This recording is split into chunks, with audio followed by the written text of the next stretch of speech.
Hi, this is Martin from Arcanum Vita. Thanks for watching. Hope you're having a good week. Yeah, so today's the full moon in Aries. So happy full moon to you all. Yeah, it's a big energy. This one, like this would be, if you look at it. One way to look at this anyway is that with all that's going on in 2020, it's a very massive energy for the year, with all the major aspects going on with Pluto and Saturn and Jupiter in Capricorn, sort of restructuring the whole world that we're in and sort of transforming things, and basically bringing us into a completely new state of reality, so to speak.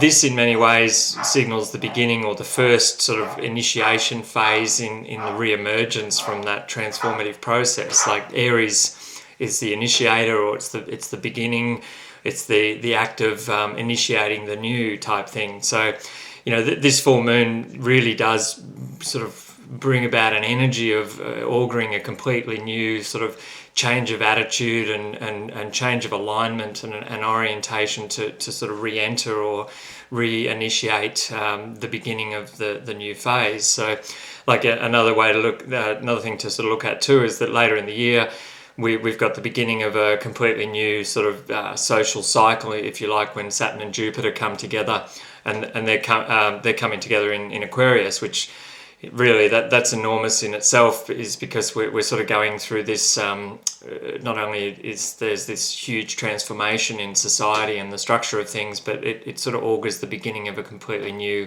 epoch, in a way where for the next 20 years the underpinning vibration of everything is going to be more Aquarian, which is also a big change too, because for the last 300 years we've had a sort of a continual cycle of earth signs every 20 years. So we're sort of in a way moving now from a very earth-based materials and resources and fixed assets and possessions and that type of mentality, which would be associated with earth, into more of an air sort of vibration, which it comes down to more of an intellectual, community, humanitarian, sort of more interactive, unified approach, and sort of a higher mind type perspective, rather than more of a earthly reality kind of perspective. So there's an enormous shift taking place there as well, which we'll talk about later on.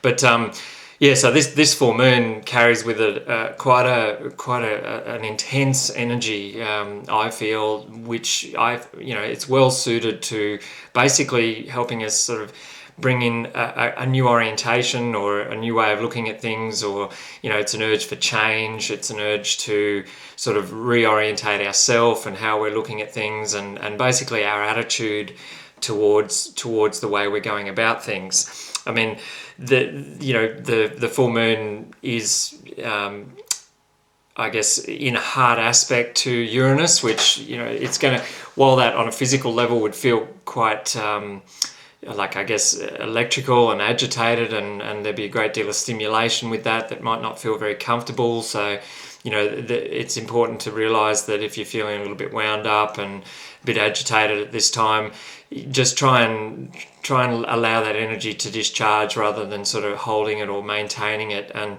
in that way to find your position of comfort, find your position of ease, and try not to sort of, where there'll be the compulsion to oppose or justify or try and maintain balance or keep things together, just allow things to sort of come to ground where they are, and find that sort of in a position of poise and patience and that type of thing.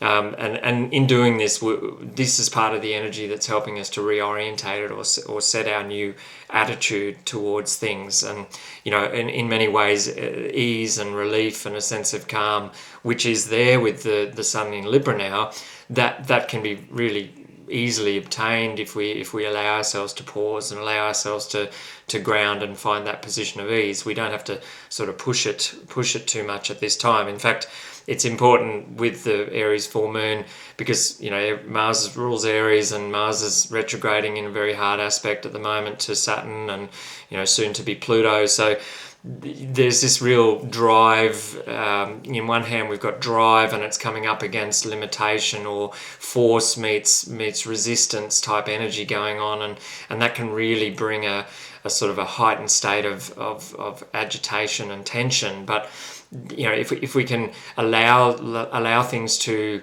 flow and find that sort of position of ease, and rather than being aggressive, just be very clear about our needs, and be okay with sort of stating where we are, and if we can't sort of clearly be heard for what we're doing, just set really nice clear boundaries, and just basically use this energy to just either say no or stand there and just find your position of poise.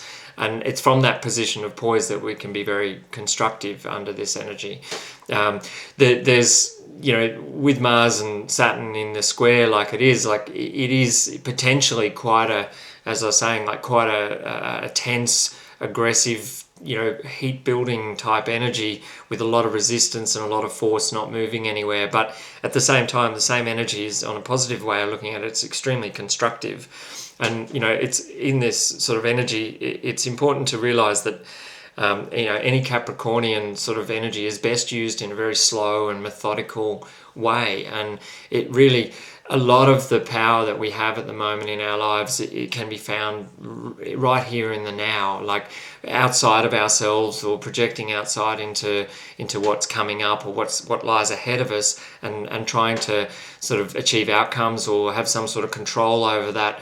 The power doesn't exist out there. It's really in what we can do right now and right here. So it's a matter of just using patience or a combination of patience and strategy and a methodical approach at the moment to make sure this energy is sort of flowing well and being utilized correctly. And in doing that too, what is it about ourselves that we can make some small adjustments to, or allow ourselves in many ways to find a position of ease, so that we can allow ourselves to be more in the moment and more participating in a very methodical and slow kind of way. Because one step at a time and one day at a time, working towards a plan, will absolutely get us there much quicker than trying to force control over something that lies just beyond us. And in many ways too, there'll be a test around this, possibly, where we may desire to attain outcomes beyond us, or that are outside of us, or feel that our desires are being thwarted or not,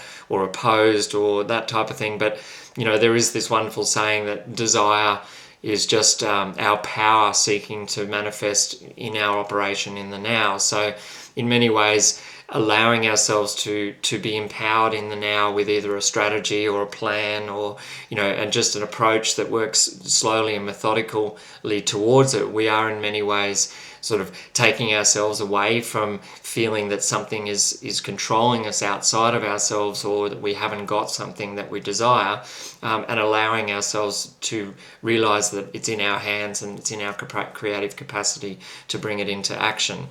So that's more, that's important to know under this energy, because with this suddenness around the Uranian aspect to the sun, things will be a bit abrupt and sudden and unpredictable, and there will be probably a sense of opposition and tension and all those sorts of things. But really, this is just asking us to operate more from a position of ease, make certain adjustments that we need to make so that we can align more with our plan and our purpose that we're trying to undertake, and just giving ourselves time and patience and working to a strategy to pull it off. It's really about acting deliberately, not forcefully. And when I mean deliberately, is just with purpose and with an idea around things, and not assuming things, but just where we need help or where we need assistance, or if we feel that we're misunderstood, just make that clear and let people know, and ask for help if possible, and just be really clear and patient and calm around this, and just direct your energies positively in that way.